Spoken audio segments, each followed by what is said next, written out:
broadcast is conducted at approximately 11:30 each Wednesday morning, weather permitting.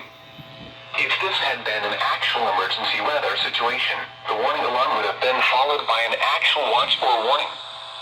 Reception of this broadcast and the warning alarm will vary at any given location. This variability, normally more noticeable at greater distances from the transmitter, will occur even if you are using a quality receiver in perfect working order.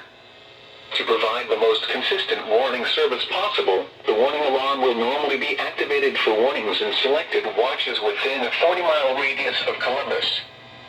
This area includes the following counties within the Columbus listening area. In Georgia, Chattahoochee, Harris, Marion, Muskogee, Stewart, Talbot, and Webster.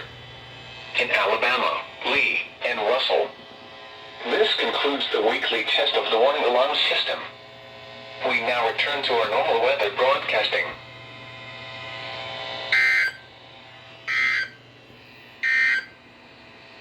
Here are the 11 a.m. weather observations from around the area.